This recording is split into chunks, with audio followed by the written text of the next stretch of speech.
समझना होगा। महिला बिल ये सत्ता पक्ष से पूछे, ये तो पहले ही से पास हो रखा है। और हम लोगों की ये मांग थी कि ओबीसी जो महिलाएं हैं, पुरुषों की जाति जाति हो गया, महिलाओं की जाति जाति नहीं होगी। तो पिछड़ी महिलाएं ओबीसी महिलाओं को क्यों नहीं, ये हमारा सवाल था। लेकिन ये पूर्व में पारित हो गया, हम लोगों की संख्या नहीं थी, वरना हम लोग चाहते थे कि भाई ओबीसी महिलाओं को भी जो है आरक्षण मिले, लेकिन नहीं हो पाया। ये आनन फानन में जब 5 राज्यों का चुनाव चल रहा है, तो ये आनन फानन में इसलिए लाया गया कि डीलिमिटेशन की जो बातें थी और जो सेंसस जो होना है, लेटेस्ट सेंसस, ये साफ तौर पे इसलिए था, ये लोग जो दे रहे थे 2011 की जनगणना को लेकर के होता, लेकिन हम लोग का है कि भाई जो लेटेस्ट जो 25 की जो जनगणना है उससे होगी, तो जाहिर से तौर पे पिछड़ों की, अति पिछड़ों की, दलितों की जो आबादी है वो बढ़ेगी। तो आरक्षण फिर देना होगा इन लोगों को, जाति जनगणना कराना पड़ेगा। इसलिए ये लोग आनंद फानन में महिलाओं का कवच ला करके अंदर जो हिडन एजेंडा जो आरएसएस भाजपा का है वो लोग ला रहे थे। तो ये बिल तो गिरना तय था। और आप भी जान रही हैं कि भाजपा के लोग इतने बेवकूफ तो है नहीं, वो भी जान रहे थे कि 2/3 मेजोरिटी उनके पास नहीं है, फिर भी लाया गया ताकि ये दिखा सके कि बड़े महिला के हितैषी लोग हैं। ये आरएसएस वाले लोग पैर धुलवाते हैं, ये लोग महिलाओं को, ये मनुस्मृति मानने वाले लोग मनुस्मृति में महिलाओं के लिए क्या जगह है ये जरा पढ़ लीजिए मनुस्मृति में। और ये लोग उसी को मानने वाले लोग, इन लोग क्या जानेगा महिलाओं का क्या सम्मान होता है। इन लोगों को कोई मतलब नहीं है, इन लोगों को केवल अपनी राजनीति चमकाने से ही मतलब है और कुछ नहीं।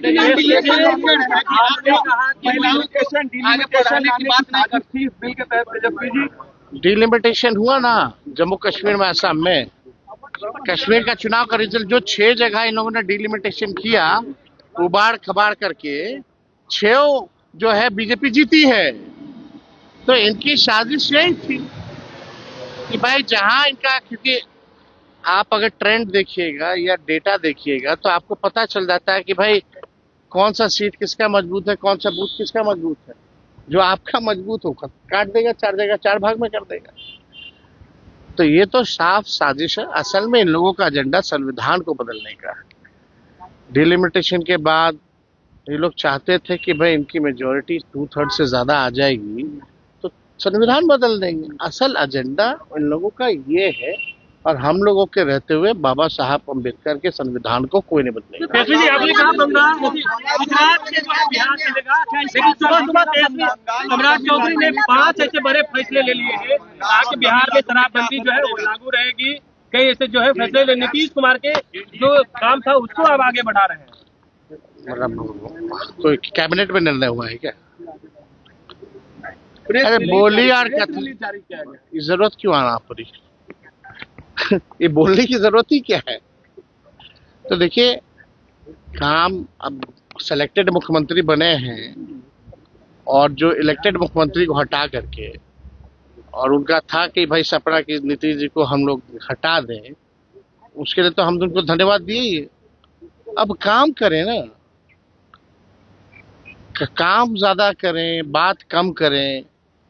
बिहार जो नीति आयोग की रिपोर्ट में पिछले 20 सालों से फिसड्डी है, कब आएगा आखिर 5 टॉप राज्यों में बिहार? ये सवाल है हमारा। तो इस पे तो काम हो ही नहीं ना।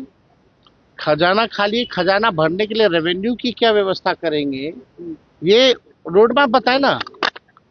मुख्यमंत्री जी से हम जानना चाहेंगे कि उनका विजन और रोड मैप क्या है। बिहार को 5 टॉप राज्यों में कैसे लाएंगे? हर जिले में कारखाने देने की बात की गई है, 2 करोड़ नौकरी देने की बात की गई है, 2 लाख रुपए महिलाओं को देने की बात की गई है। लेकिन ये मुख्यमंत्री जी बिजली दर के बारे में कुछ बात की है क्या? कि आप तो कहते थे 125 यूनिट फ्री में बिजली लाएंगे, और अब दरें बढ़ा दी गई हैं, और दरें उस समय की बढ़ाई गई हैं सबसे ज्यादा जब बिहार के लोग बिजली का उपयोग करते हैं। तो इस पे तो कोई सवाल नहीं। ये लोग मुद्दे की बात नहीं करेगा। इन लोगों से कितना भी बकवास बुलवा लीजिए, वही लोग बोलेगा। आखिर इनके हाथ में तो है नहीं। अब तो सुनने में आ रहा है कि भाई पीएमओ से आ रहे हैं। हम तो बात जो कहते थे वो बात तो हो ही गई ना साबित कि भाई अब गुजरात से ही चलेगा बिहार।